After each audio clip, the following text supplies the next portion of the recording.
ليه الايفون 16 اي او الايفون اس اي الجديد من ابل هو صفقه فاشله والموبايل ده مش هيبيع كويس؟ خلينا نعرف بس الاول ان الموبايل ده جاي بنفس البروسيسور الموجود في ايفون 16 وهو الاي 18 واللي بيدعم مميزات الذكاء الاصطناعي، وكمان جايب تسعير حلو، ارخص ايفون موجود، ارخص من الايفون 15 بحوالي 5000 جنيه. انما الايفون ده زي كل نسخه قبليه نزلت فيه شويه مشاكل كده هيخلوه ما يبيعش. اول حاجه الكاميرات، هو جايب كاميرا اساسيه 48 ميجا بكسل، كاميرا حلوه جدا زي اللي في الايفون 15، انما المشكله ان هو مش جايب الكاميرا الثانيه ال 0.5، والمشكله هنا مش في الكاميرا نفسها انما في حاجه تانية خالص وهي الشكل. حاجه متعارف عليها في كل حاجه، وان مش كل الناس اللي بتشتري ايفون علشان الامكانيات بتاعته، هم بيشتروا عشان الشكل بتاعه، علشان ابل بتديك سوشيال ابيرنس كده. فان هو يمشي بموبايل بكاميرا واحده هيتقال عليه يا معلم ده جايب الايفون رخيص، او ممكن ما يتعرفش ان هو ايفون اصلا عشان الايفون معروف ابو كاميرتين كده او 3 كاميرات. ده تاني حاجه شكله من قدام شكله ايفون 13،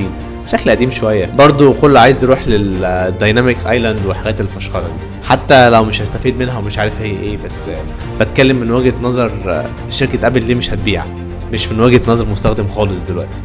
فقول لي رايك في الكومنتات، شايف ان الايفون 16 اي بتاع ابل ده هيشتغل ولا لا؟